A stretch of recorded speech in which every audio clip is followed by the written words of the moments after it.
जी good morning, कैसे हैं हम सब? बढ़िया। तो आज हम अपना थर्ड चैप्टर शुरू कर रहे हैं। क्लास 6 साइंस का थर्ड चैप्टर है तंतु से वस्त्र तक। तंतु की बात करें उससे पहले कुछ बातें जो मैं आपसे पूछता हूँ कि अपने आसपास हम बहुत सारे लोगों को देखते हैं, सबके अलग अलग कपड़े होते हैं पहने हुए। तो उन कपड़ों में हम ये भी देखते हैं कि हम अलग अलग ऋतु में अलग अलग कपड़े पहनते हैं। जैसे गर्मी की ऋतु है तो सूती कपड़े पहने जाएंगे, पतले या सूती कपड़े होते हैं वो पहने जाते हैं। और जब सर्दी आती है तो हम मोटे कपड़े या ऊनी कपड़े ज़्यादा पहनते हैं। तीसरे, इसके अलावा भी कुछ कपड़े ऐसे हैं जो हम हर ऋतु में पहन सकते हैं।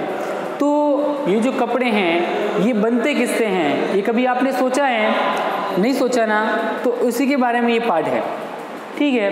तो कभी कभी अगर आप दर्जी के पास जाएं तो उसके पास अलग अलग तरह तरह के कपड़े होते हैं, क्योंकि उसके पास तो सब लोग कपड़े सिलवाने आते हैं। तो अलग अलग कपड़े जो होते हैं वो अलग अलग प्रकार के होते हैं। तो अब हम बात करें कपड़ों को कैसे बनाया जाता है, उसमें क्या होता है। तो सबसे पहले बात करते हैं कपड़े की। तो कपड़ा जो ऐसा मान लो कपड़ा है,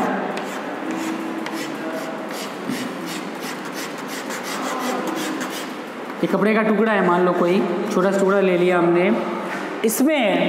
इसको जब हम ऐसे खींचते हैं ना तो इसमें से ऐसे धागे बाहर निकलते हैं, धागे। तो कपड़ा किससे बनता है? धागों से। अब ये धागे जो हैं ये धागे किससे बनते हैं? तंतुओं से। किससे बनते हैं? तंतुओं से। कभी कभी आपने देखा होगा कि अगर हम एक डोरा ले और उसको सुई में पिरोने का, सुई में उसको डालने का प्रयास करें तो आगे से जो धागा है या जो तागा है, धागा या तागा एक ही चीज़ होता है, तो धागा जो है वो टूटता है आगे से, छोटी छोटी लड़ियों में टूट जाता है। तो वो छोटी छोटी लड़ियाँ जो होती हैं वो और भी छोटी छोटी लड़ियों से मिलके बनी होती हैं, उन्हें कहते हैं तंतु। क्या कहते हैं? तंतु। तो धागा जो है, धागा तंतुओं से क्या बनता है? धागा या तागा, दोनों एक ही बात है। और जब धागे मिलते हैं तो उनसे बनता है कपड़ा। तो तंतु क्या हो गया? कपड़े की सबसे छोटी इकाई तंतु के मिलने से बनते हैं धागा या तागा, और इनके धागों के मिलने से बनता है कपड़ा। तो तंतु सबसे छोटी इकाई है कपड़े की। तो तंतु मैंने आपको बताया, वापस बता रहा हूँ कि तंतु जो होते हैं वो जब हम धागा लेते हैं, जैसे हम कोई कपड़ा है, अगर वो बीच में से कहीं से फटा हुआ है तो उसको अगर बीच में से खींचे तो उसमें से धागे निकलते हैं। और ये धागे जो हैं, जैसे हम धागों को अगर ऐसे तोड़ें तो उसके और छोटे छोटे लड़ियाँ निकलती है, छोटे छोटे टुकड़े होते हैं, तो वो होते हैं तंतु। क्या होते हैं बेटा? तंतु। और दूसरा एग्जांपल मैंने बताया था आपको अभी कि अगर कोई धागा है जिसको सुई में डाल रहे हैं, सुई में पिरो रहे हैं, तो वह कभी कभी उसमें नहीं आता और आगे से टूट जाता है, उसके दो टुकड़े हो जाते हैं धागे के, तो वो छोटे छोटे तंतुओं में टूटता है। तो ये बहुत सारे तंतु मिलते हैं ना तो बनता है धागा। और तागा या धागा जो मिलता है, बहुत सारे धागे मिलके बनाते हैं कपड़ा, ठीक है। तो तंतु क्या हो गया? कपड़े की सबसे छोटी इकाई, जिसमें ये तंतु मिलकर क्या बनाते हैं? धागा या तागा। तो तागे के छोटे छोटे टुकड़े होते हैं, तागे में छोटी छोटी लड़ियाँ होती हैं, उन्हें कहते हैं तंतु। क्या कहते हैं? तंतु। फिर बात करते हैं तंतु की। तंतु जो हैं वह हमें दो प्रकार से प्राप्त होते हैं, दो जगहों से। तो तंतु के स्रोत क्या हैं? तंतु के स्रोत माने तंतु कहाँ से मिलता है? तो जहाँ से मिलता है वो उसके क्या हो गए? स्रोत। तंतुओं के मिलने का स्थान, जहाँ से तंतु मिलते हैं, प्राप्त होते हैं, वो होते हैं स्रोत। तो इसके स्रोत होते हैं दो। एक तो पादपों से आपको तंतु मिलते हैं और एक मिलते हैं जंतुओं से, ठीक है। पादपों से मिलने वाले तंतु हैं जूट, पटसन, कपास, ये इनसे भी धागे बनते हैं। तो ये जो तंतु है, जूट, पटसन और कपास के तंतु हैं, ये पादपों से मिलते हैं, तो इन्हें पादप तंतु कहते हैं। दूसरे जंतुओं से मिलने वाले ऊन, रेशम। ऊन जो है हमें भेड़ बकरियों से आदि से प्राप्त होता है, और रेशम है वो रेशम कीट से प्राप्त होता है। तो ये दोनों ही जंतुओं से मिलने वाले तंतु हैं, इसलिए इन दोनों को जंतु तंतु कहते हैं, या जांतव तंतु, जंतुओं से प्राप्त होने वाले तंतु कहते हैं। तो हमने तंतु के बारे में पढ़ा, तो चलें तंतु के बारे में लिखते हैं कि तंतु क्या होता है, उसकी परिभाषा, तंतु कहाँ से प्राप्त होते हैं। चलिए इसको नोट कर, इसको लिखते हैं। तो आप अपनी कॉपी निकालेंगे और उसमें तंतु की परिभाषा लिखेंगे, फिर तंतु कहाँ से प्राप्त होते हैं, तंतु के स्रोत वो लिखेंगे। ठीक है, चलिए लिखते हैं।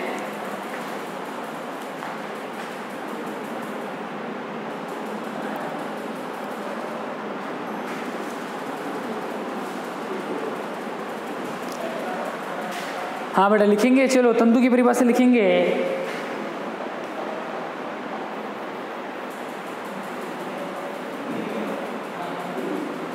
लिखना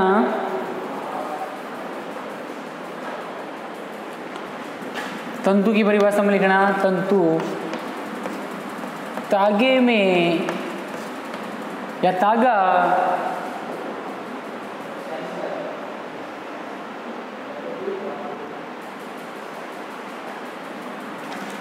तागा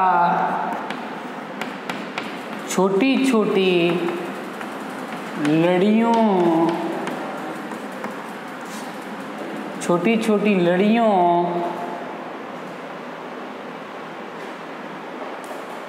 छोटी छोटी और पतली, वह पतली, और छोटी छोटी लिखो तो भी चलेगा, ऐसे लिख दो, तागा पतली लड़ियों से, पतली लड़ियों से, आगे लिखना तागा पतली लड़ियों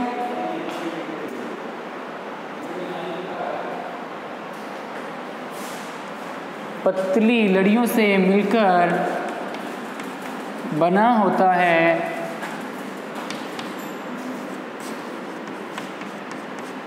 जिन्हें तंतु कहते हैं। तागा जो है वो बहुत ही छोटी छोटी पतली पतली लड़ियों से मिलकर बना होता है, जिन्हें तंतु कहते हैं।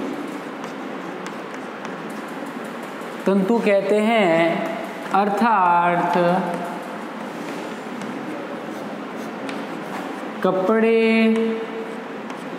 कपड़ा निर्माण की सबसे छोटी इकाई, कपड़ा निर्माण में सबसे छोटी इकाई जो है वो तंतु होता है। छोटी इकाई तंतु है या तंतु होता है, छोटी इकाई तंतु होता है। तंतु हमें दो जगह से प्राप्त होते हैं, तंतु दो स्रोतों से प्राप्त होते हैं, या तंतु दो प्रकार के होते हैं, ये दो स्रोतों से प्राप्त होते हैं, एक तो जंतुओं से और एक पादपों से। लिखे आराम से। तो तंतु ऐसे बना के ऐसे लिख देना, तंतु के स्रोत, ये तंतु के, इसमें पहला लिखना पादप तंतु, यानी पादपों से प्राप्त होने वाले तंतु। पादप तंतुओं में आएंगे, इसमें लिख देना जूट, पटसन, कपास, इनसे तंतु बनते हैं।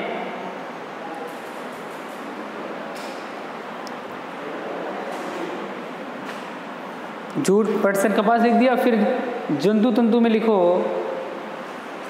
जंतुओं से प्राप्त होने वाले तंतु, इसमें जांतव तंतु, यानी जंतुओं से प्राप्त होने वाले तंतु।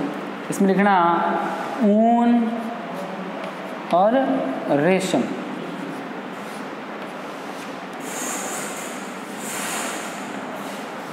ठीक है। और एक चीज़ और लिखना जो मैंने आपको लिखवाई नहीं, जो तंतु पादपों और जंतुओं से प्राप्त होते हैं उन्हें प्राकृतिक तंतु कहते हैं। तो जंतुओं और पादपों से प्राप्त होने वाले तंतु, इनको क्या बोलेंगे? प्राकृतिक तंतु। यहाँ लिख देना, इसके नीचे लिख देना, ठीक है, कि जंतुओं व इस तरह लगा के लिख देना, जंतुओं व पादपों से प्राप्त होने वाले तंतुओं को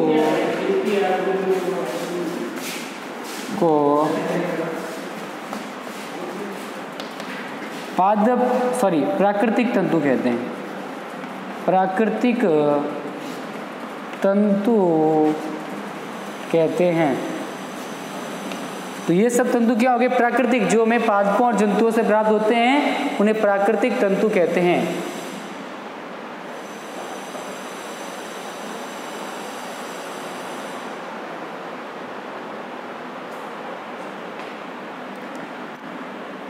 लिखो इसको, फिर आगे करवाते हैं।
तो लिख लिया होगा। एक और लिख दो, इसको मिटा दो बेटा।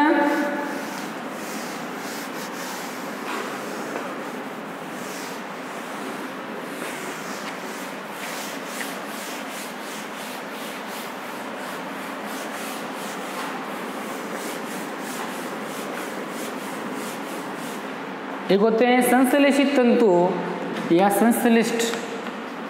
संश्लेषित तंतु। कुछ तंतु जो होते हैं वह फैक्ट्रियों में रासायनिक पदार्थों की सहायता से बनाए जाते हैं। तो इसमें लिखेंगे ऐसे तंतु जो मानव द्वारा, मनुष्य तो बनाता है इनको, मानव द्वारा रासायनिक पदार्थों के संयोग से, मानव द्वारा रासायनिक पदार्थों के संयोग से बनाए जाते हैं,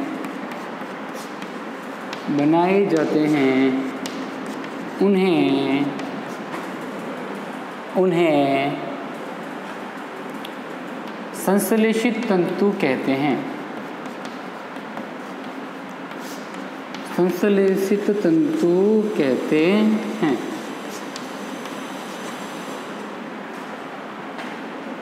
इसके उदाहरण लिख देना। ऐसे तंतु जो फैक्ट्रियों में बनाए जाते हैं तो केमिकल डाल के केमिकल से बनाए जाते हैं, 2 रासायनिक पदार्थों की क्रिया करवा के फिर फैक्ट्रियों में मानव द्वारा बनाए जाते हैं, उन्हें संश्लेषित तंतु कहते हैं। और जो तंतु में पादपों और जंतुओं से प्राप्त होते हैं उन्हें प्राकृतिक तंतु कहते हैं। तो ये हो गया संश्लेषित तंतु। तो संश्लेषित नहीं बनाए गए, कहाँ बनाए गए? मानव द्वारा रासायनिक पदार्थों के संयोग से बनाए जाते हैं, उन्हें संश्लेषित तंतु कहते हैं। इसके उदाहरण में लिखना नायलॉन, पॉलिस्टर, नायलॉन, पॉलिस्टर और एक्रिलिक। Acrylic, okay. ये हो गए ऐसे तंतु हैं जो फैक्ट्रियों में बनाए जाते हैं। एक्रिलिक, ये हो गया पॉलीएस्टर, ठीक है। चलो इसको नोट कर लो, फिर आगे चढ़ते हैं और करवाते हैं आपको पादप तंतु।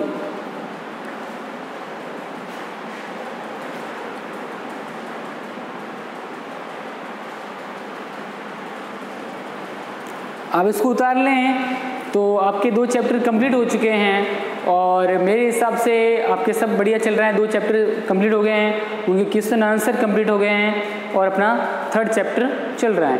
तो कल हम आगे पढ़ेंगे। आज के लिए इतना ही। आप घर पे पढ़ें, जो पढ़ाया जा रहा है उसको नोट करें अच्छे से, ठीक है बेटा। ओके, धन्यवाद। जय हिंद, जय भारत।